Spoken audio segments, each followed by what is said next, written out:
يعيد تحقيقنا بناء ما جرى داخل مستشفى السويداء. تحقيق لمنصة CNN عربية تقول إنه حصري يكشف ما جرى في مشفى السويداء خلال أحداث تموز قبل عام، وتحديدا لتلك المشاهد لمقتل محمد بحصاص داخل المشفى. وتمكنا من العثور على القطع المفقودة من المشهد. وبالمختصر تخلص المنصة إلى أنها عثرت على القطع المفقودة للمشهد، وحددت عناصر الفرقة العسكرية التي سيطرت على المشفى حينها، وهم من كتيبة خالد بن الوليد، ما يعني التسليم بالسردية المقدمة إلينا كبديهيات، والتركيز على تثبيت الاتهام وهوية العناصر تحت مسمى تحقيق حصري لقتل متطوع في المجال الطبي وفق القانون الدولي. في حين كان تساؤل السوريين وماذا عن حمزة العمارين كعامل في المجال الإنساني وفق CNN والقانون الدولي؟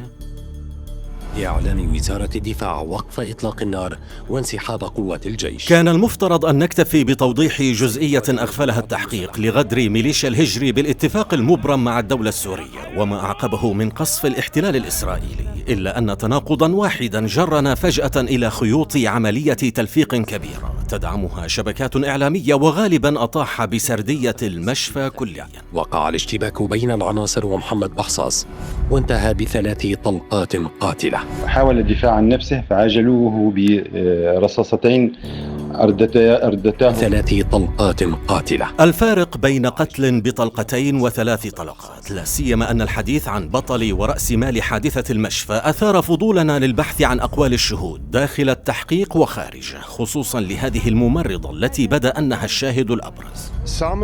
وهنا لاحظنا اختلافا كبيرا في أقوالها، فتقول في 30 من تموز 2025 لقناة بريطانية إن عنصر الأمن ضرب محمد بحصاص على وجهه بأخمص البندقية، ضربوا بكعب البارودي على وجهه. لكن بعد شهر تقريبا بدأ أن الضرب من دون الأخمص. في الأثناء ضربوا على وجهه محمد فتعاركوا وياه. أنا بحكم علاقتنا بمحمد هو في خيي، محمد هو في خيي، ضربوا بكعب البارودي على وجهه. في الأثناء ضربوا على وجهه محمد. وفي شهادة ثالثة قبل 15 يوما لما رمزت بالممرضة ميم سين، فإن العنصر تطاول على بحصاص باليد.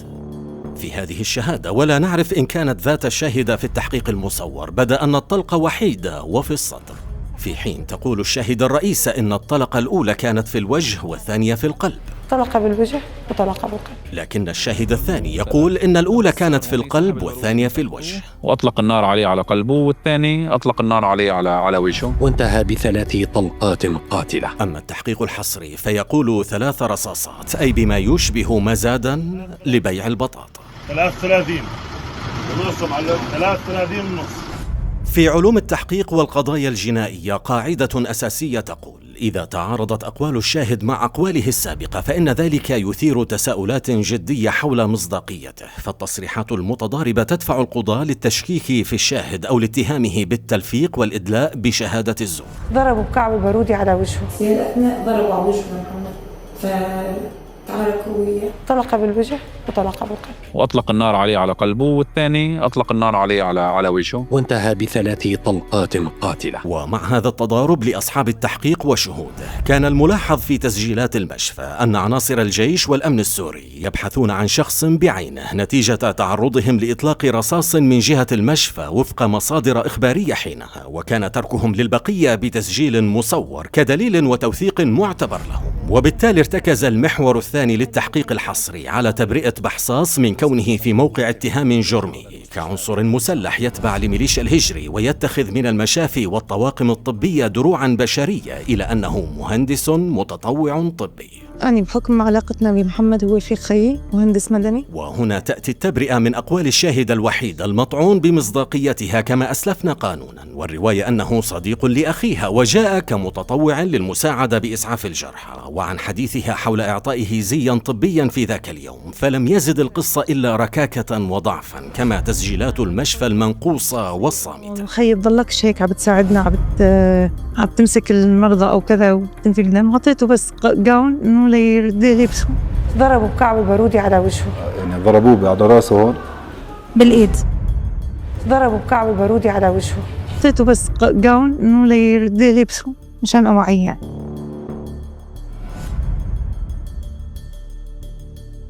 كنا نحن منهارين، وخاصة أنا يعني يعني لأكون صريح معك كنت قاعد بالأرض، قلت خلص نحن انتهينا. شاهد آخر يقول بأنهم كممرضين كانوا مرهقين ومنهارين كليا، إلا أن بحصاص جاء ليشد من عزيمتهم وهمتهم، ما يعني وفق المنطق أن بحصاصا هذا لم يكن من ذات الفريق الطبي المرهق والمتعب. بالأرض قلت خلص نحن انتهينا. فات قومنا وبلش ينخي فينا انه لا لازم تقوموا يلا. عم تمسك المرضى او كذا وتنفي دم، حطيته بس جاون انه ليرد يلبسوا. فات قومنا وبلش ينخي فينا انه لا لازم تقوموا يلا. التضارب في اقوال الشهود دفع للتساؤل مجددا عن بقيه فيديوهات المشفى التي يبدو ان الجهه المسيطره على السويداء تقصدت اخفائها للتغطيه على الجرائم وتحركات بحصاص وبقيه عناصر الهجري في اروقه المشفى، في حين ومع دراسته للهندسه وتلك الاشادات بروح العمل التطوعي التي تفترض به شخصيه اجتماعيه مبادره، حاولنا البحث عن حسابه على وسائل التواصل بكافه الاسماء والاحتمالات، ولكن لم نجد لتاريخ اعداد التقرير، طبعا حتى لا يتذاكى البعض ويظهر لاحقا بصور ازهار وورود. والسؤال: هل كان التاخير بنشر التسجيلات المجتزأة بالتوازي مع ترتيبات لحذف حسابات ومنشورات وادله؟ أنا طبعا كنت ضمن الكادر التمريضي وبشتغل بمجال الإعلام. للمصادفة واجهنا في البحث مثالا تقريبيا للمدعو يزن أبو هدير، وهو كما يقول إعلامي في منصة تتبع للهجري، وأيضا يعرف عن نفسه كمتطوع طبي في أحداث المشفى، كما قيل تماما عن محمد بحصاص. دخلنا لحساب هذا المثال، وكانت الملاحظة أن لديه قرابة 5000 صديق، ولكن دون أي نشاط أو منشورات. والتساؤل: كيف لشخص أن يحظى بهذا الرقم دون منشورات لجذبهم، إلا إذا قام بحذفها مؤخرا بالتزامن مع شهادته كمتطوع طبي في أحداث المشفى؟ في حين تزداد الشكوك إذا ما لاحظنا اشتراكه بصفحات عسكرية للهجري بما فيها مشاهد العناصر المسلحة بزي مدني، وطبعا لا ندعي أنه طبي، فزيهم هنا جريمة حرب بحد ذاتها. على سيرة جرائم الحرب وتفرد الهجري بتسجيلات المشفى، يبدو أن محاولات الاستثمار بمشهد واحد لشخص واحد لاتهام الدولة من باب الاعتداء على متطوع بالمجال الطبي مكسورة للأسباب الموضوعية السابقة، بما فيها مشهد اعتداء بحصاص المتهم بكونه عسكري منتحل لصفة طبية على عنصر أمن ومحاولة خنقه، كما يظهر بالتوثيق الوحيد.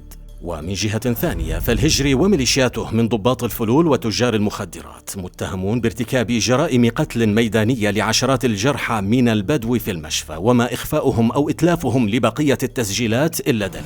وتاريخ هؤلاء المشترك مع النظام البائد في مسالخ مشفى تشرين العسكري وغيرها الكثير يؤكد اللا قدسية مطلقة لأي عنوان، وهو ما يدركه المجتمع الدولي الذي يسعى الهجري وعصابته للتذاكي عليه وعلينا بمشهد منتحل حاول خنق عنصر أمني. وانتهى ب3 طلقات قاتلة. فعاجلوه برصاصتين أردتاه 3 طلقات قاتلة. التحقيق الحصري بالمناسبة هو لصحفية مصرية تعمل بنظام القطعة، أي على حسب الطلب والأجرة ونوعية الصداقات، التي يشير البحث إلى أنها مع شخصيات مريضة حاقدة تتبع للهجري ودفعت لإنتاجه، في حين والسؤال لCNN والمنظمات الدولية والحقوقية: أين عضو الدفاع المدني والعامل بالمجال الإنساني حمزة العمارين الذي اختطفه الهجري وميليشياته قبل عام تقريبا؟